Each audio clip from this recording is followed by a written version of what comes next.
একদিন হঠাৎ প্রেমিকা তার প্রেমিকের কাছ থেকে অতীত ইতিহাস ভালোবাসার কথা জানতে চেয়েছিল। প্রেমিক প্রথমে একটু সংকোচ বোধ করে, কিন্তু প্রেমিকার ভালোবাসার জোরের কারণে তাকে বলতেই হয় পুরো গল্পটা। ছেলেটা নবম শ্রেণীর ছাত্র। তখন ছেলেটা গেল এক অচেনা স্থানে অধ্যয়ন করতে। সেখানে গিয়ে প্রথম নজরেই সে চেয়েছিল তাকে, কিন্তু সেই অচেনা মেয়েটা কখনোই তার দিকে ঘুরেও তাকাতো না। বেশ কয়েক মাস কাটলো এভাবে। ছেলেটা তখন দশম শ্রেণীর ছাত্র। সে প্রথম নজর থেকেই মেয়েটাকে মনে মনে ভালোবেসে ফেলেছিল, কিন্তু সেই কথা ছেলেটার হৃদয় ছাড়া আর কেউই জানতে পারতো না। ছেলেটা তাকে নিয়ে বহু স্বপ্ন দেখত, কিন্তু সেই স্বপ্ন ছুঁতে সে ব্যর্থ হতো।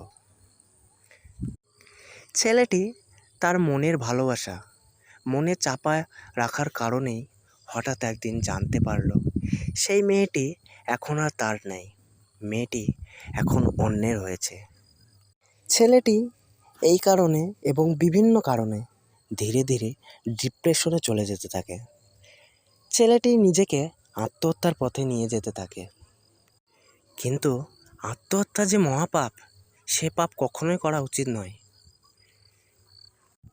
ছেলেটা মেয়েটির সাথে কথা বলার জন্য ছটফট করে উঠত, কিন্তু যখনই সে কথা বলতে চাইতো তখনই তার বাধা হয়ে উঠত একটি কথা: মেয়েটি এখন অন্যের হয়েছে।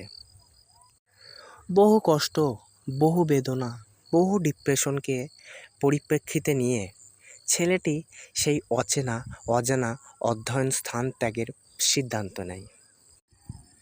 কিন্তু পিতৃ সমান শিক্ষকের ভালোবাসার প্রতি সে ব্যর্থ হয়। তখন ছেলেটার একটাই লক্ষ্য ছিল, পড়াশোনা। প্রায় 2.5 বছর ভালোবাসার পরেও ছেলেটি তাকে আরও বেশি ভালোবেসে ফেলে, কেন জানে না।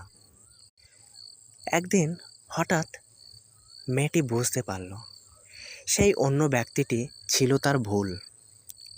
তাই মেয়েটি সিদ্ধান্ত নেয় নিজের জীবন একাই কাটাবে।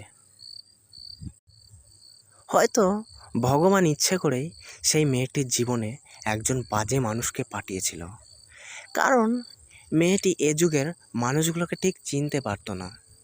মানুষ যে কতটা ভয়ঙ্কর হতে পারে সেই সম্পর্কে তার ধারণাই ছিল না।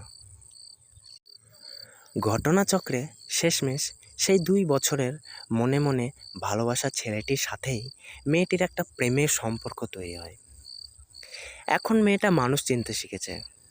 এখন ছেলেটা একজন প্রকৃত প্রেমিকাকে খুঁজে পেয়েছে, আর মেয়েটিও তার প্রকৃত প্রেমিক এবং প্রেমকে খুঁজে পেয়েছে।